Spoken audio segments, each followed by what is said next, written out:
気仙？シナモン。あ、そう。あれ木の根っこの。根っこですね。でしょうね。はい。そう。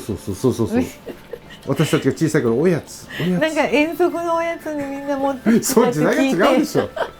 すごいそうだったんだと思って。昭和ねもうなかったから。運動会の日は売りに来てたって。あ、そうなんですか。はい。いつの時代の方ですか。いや隣の。ああ、なるほど。聞いて、子供たちのおやつだった時代があるんですよ。ねえ。あれもやっぱ食べることで何か作用があるんでしょうね。みんな好きですよね。あれも染めますよ。染めます。あれも染まる。はい。猫はまあそういうシナモンにできるので、日系の葉っぱで。葉っぱでね。はい。香りももう家中すごい日系の香りで。黒草の世界は独特だと思いますわ。もっと世の中の人に知らしめた方がいいと思います。あなたの思い描いた世界。これはねもう本当にお金もかからないし、誰でもできるし、キッチンでできるので、もう皆さんもう本当に家でこうね料理しながらできるようなね、料理感覚でできる。料理感覚で皆さん普通にしてこの生活の中に衣食住のね日々の生活の中のなんていうかな暮らしの中に役立ててっていうかな、取り入れていただけるともっと楽しくなる。で外の草が気になりだしてあれなんだろうみたいな。なんか意味があるんでしょ。そこにみんなすごい。そこにその草が生えてるっていうことは何か意味があるんでしょ。だからうちの庭の草と隣の草は違うんですよ。本当に。だからそこの土地に住まわれてる方にとって必要なものがやってくる。って言われてまして、薬草学では。うちの家の裏はドクダミだらけなんですけど。ドクダミちゃうとか。必要だからそこに。必要だから。本当にそうなんです。本当にそうです。それでね、それが改善されたらね、ガラッと違う草が生え出す。ちなみにヨモギはないんですけど。ヨモギはないんですか。ないんですよ。ああ、したらまあはい。ドクダミの煎じて飲みなさい。それはもう草に効かないと。ドクダミの煎じて飲んでください。飲むと、ひょっとしたらもうそのドクダミがいなくなっちゃって別の草になる。ヨモギがやってくるかもしれないし、楽しみですよね。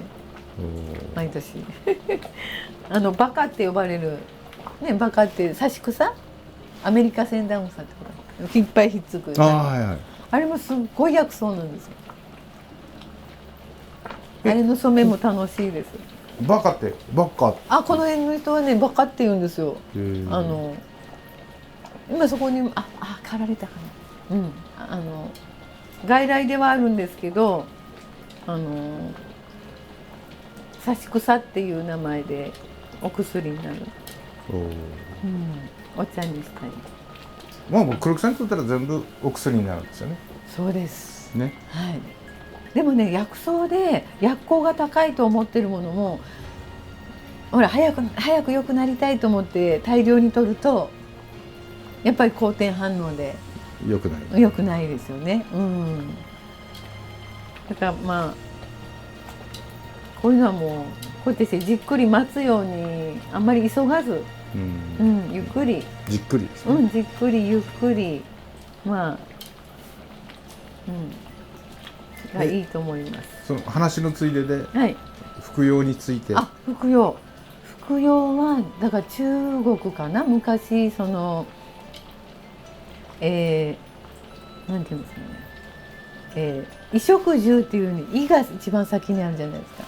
で、なんで食じゃないのって思いますけど、一番最初やっぱり胃を通すってすごいやっぱり結構危険っていうか、だけど服に転写して、染めてで体を癒していくっていうのが服用の始まりなんですけど、それが一番こう優しいお手当の始まりっていうか、だから服とか、湿布ですね、湿布とか薬草を煎じたものを湿布して、体のねやっぱその治したっていうのがもともと、それで服用っていう言われるそうです。はい。その最初インタビューした時に、はいはい、だからその昔の人たちは、そういうもので染めたものを、この着てた、まとったりとか巻いたりとか、いろいろね、全て分かってらっしゃったので。知ってたんですよね。あとこう虫を寄せつけないとか、ね、蛇に噛まれないとか、ああいうのも全部染めて、でそれで薬効で、身を守るためもあるし、なんていうのかな、自分たちの生活を豊かにしてた、豊かっていうかな、豊かですよね。日々の生活の中にそれが自然と入っているっていう。だからその令和のこの世になっても服用服薬って言いますもんね。服っていう文字を使いますよね。だからね、そう思ったらなんか戻ってくるような気がして。いや、あなたの世界ってすごく希少価値の高い世界だと思いますけど。でも今ね、その染料とかいろいろこうなんていうの、化学染料とかでかゆみとか、なんていうのかな、アレルギー反応の方が結構増えてまして、だからやっぱりこういうとこにもう一回戻ってみると、自分の体が何を必要としているのかなって、何が心地いいのかなっていうのが分かるかなというのは思いますけどね。それ個人個人違うんですか？個人個人違うと思います。分かんない。でも一人一人顔が違うように、多分なんか相性みたいなとか、共通してっていうのもあるんですけど、ちなみに黒木さんの首にこれギャバですか？これはですね、栗のイガ。栗のイガ。そんな色になるんですね。栗をね、実を取った後のイガですよね。栗の実からするとだから茶色っぽく染まるんかなと思うんですけど、ですよね。じゃないんですね。そうちょっとね紫がかってくるんですけど、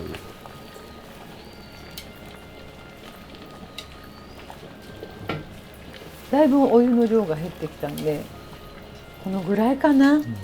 はい。今こんな感じで煎じました。今日は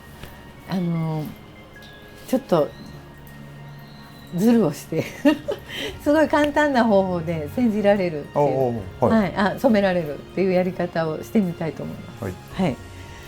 よいしょ。普通でしたらこすと思うんですけど、今回はこういう葉っぱ、どっちかっていうと、枝の葉っぱがですので花粉とかもないですし、こんな感じでつかめますよね。なのでもうこれをよいしょ、このままもう揚げていきます。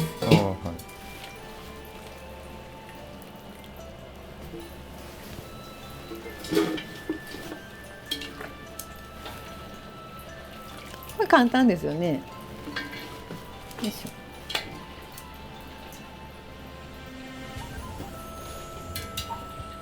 でこれこういう穴の開いたので最後こうすくってこす手間が省けてね、結構楽にできますので、大体で大体で、これで染液が出来上がりました。結構濃い色が出てます。でもちょっと飴色な茶系な感じですよ。そうですよね。今日は、このお鍋に対して、何を入れようかなっていうので、シルクのストールとこの綿の大判のストール、こちらをちょっとこう準備しました。ただこのお鍋の中の染液が今半分ぐらいになってます。なのでこの中で優雅に泳げるぐらいの量がいいんですね。なのでこちらのストール1本を染めたいと思います。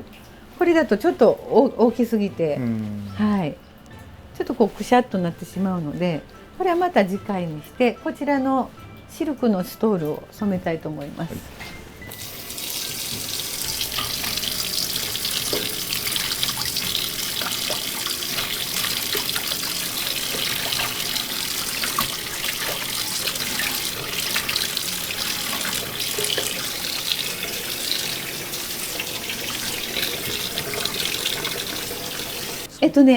ムラになりやすいので、乾いたまま入れると一回ちょっと水で全体をこうもう湿らしてから鍋に入れます。でその時ね、あんまりギュッとは絞らないですね。本当に両手で合わせるぐらい、このぐらいですね。でこれを染液に入れていきます。広げてゆっくり浸水します。ちょっとこう屏風畳のようにこういったり、こんな感じですね。こんな感じです。ここで火を入れますね。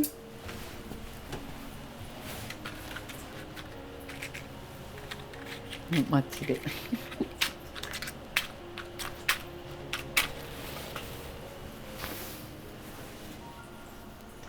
もう入れた瞬間こんな感じ。お、すごいですね。日向夏の色に目安はだいたい20分ぐらい、弱火でゆっくりがいいと思います。生地がね焦げついたりしますので。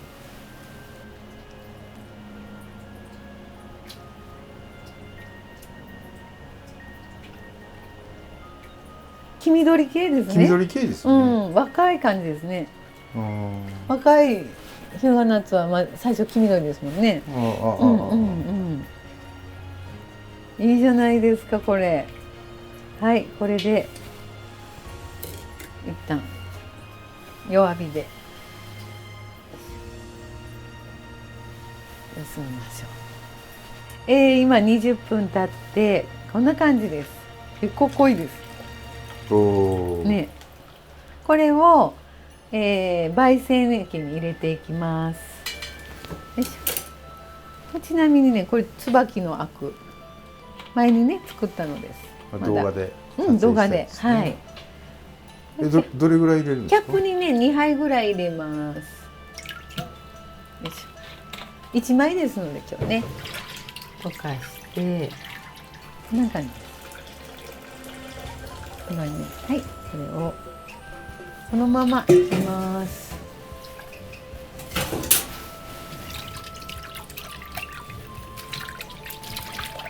でよくなじませて揉み込みます。意外とね作っただけなんでこうやって木のあれがついてくるけどね、取れば大丈夫。もう気にしない。揉み込みます。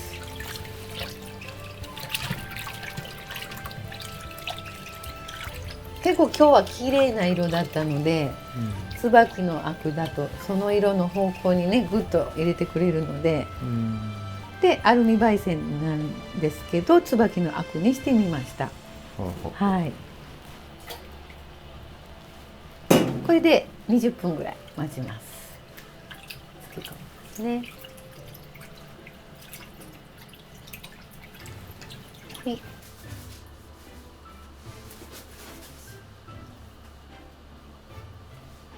そしたら今待っている間に、日向夏のお茶を作ります。さっきの葉っぱですね、これを使って日向夏ね、ここの葉っぱを取りました。でこれは宮崎のみかんの皮を乾燥したものです。普通に今水ですね。これきれいに洗ってもうザクザク切ります。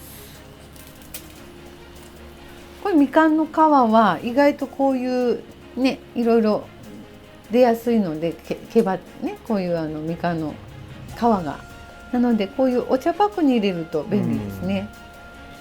もうこのまま入れます。適当にすっごい乾燥してるこのぐらい乾燥してるとカビもね出なくて、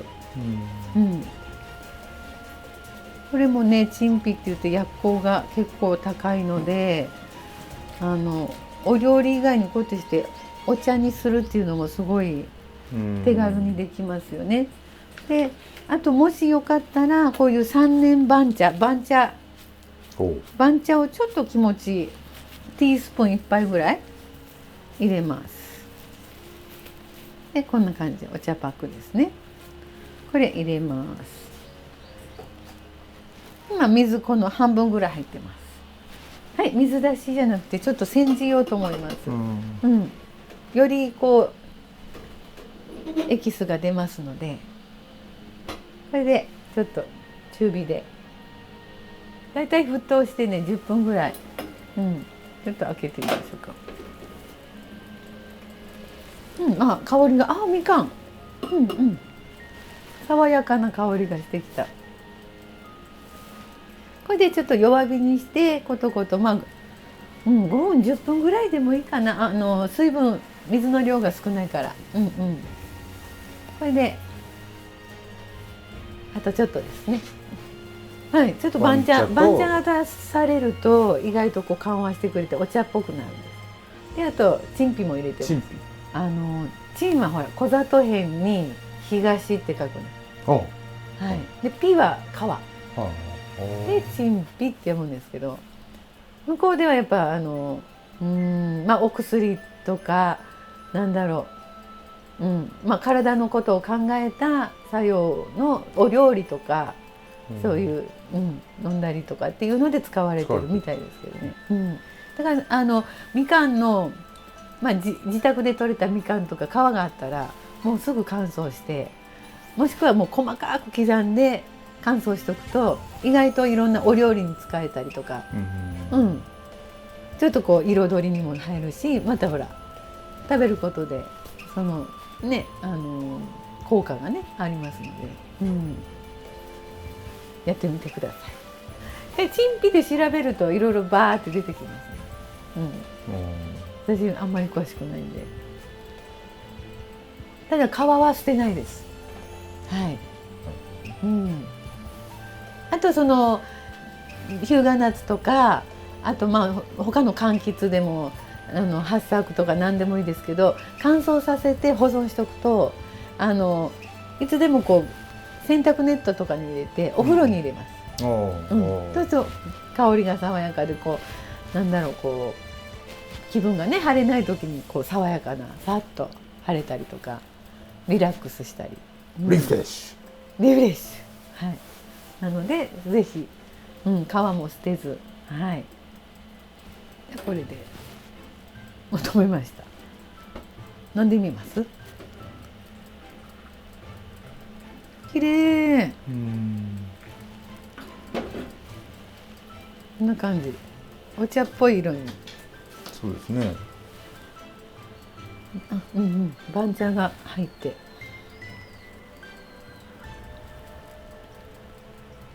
美味しい。熱いけど。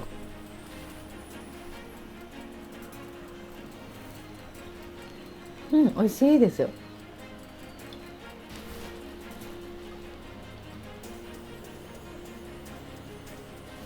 今ちょうど20分ぐらい経ちました。こんな感じですね。ちょっとシックな感じになりましたね。これをもう一回鍋に戻します。ちょっと絞って。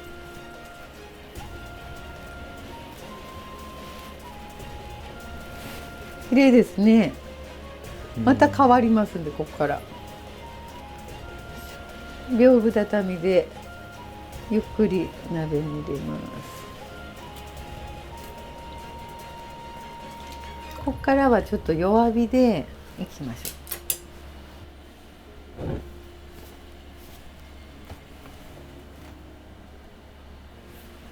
う。弱火で。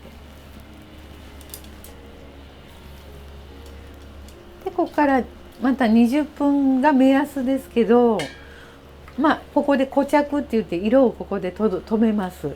で先ほどの焙煎っていうのは定着、色を一応布にとどめるって形でしたけど、ここでさらにこう戻すことで固着、ちゃんと布にとどまってくれるようにね、この色っていうのも日向夏の成分ですので、これがとどまってくれるように今お鍋に入れました。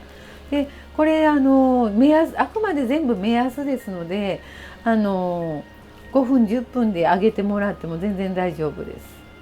ただ色がどんどん変化していくので、ご自分のお好みのところで火を止められていいと思います。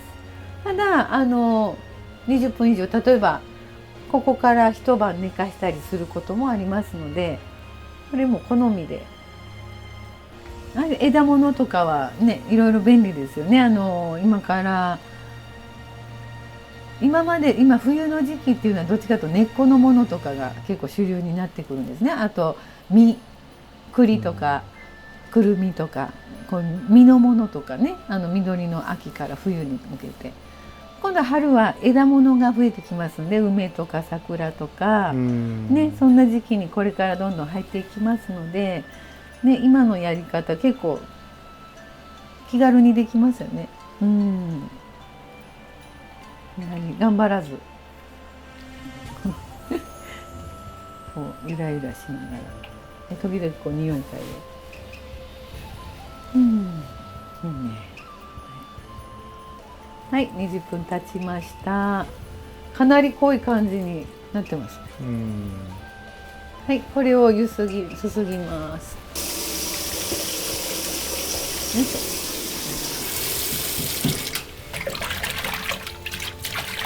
なんかちょっと落ち着いた感じになったね。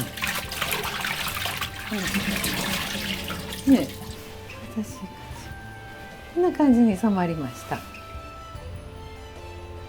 これ干します。はい。じゃあこれを干します。かわいい色が出ました。はい、干します。ちょっとこうね、木のくずとかがついてたらもうパラパラっと取れますのでね。こんな感じで干しました。綺麗に染まりました。どうでしょう。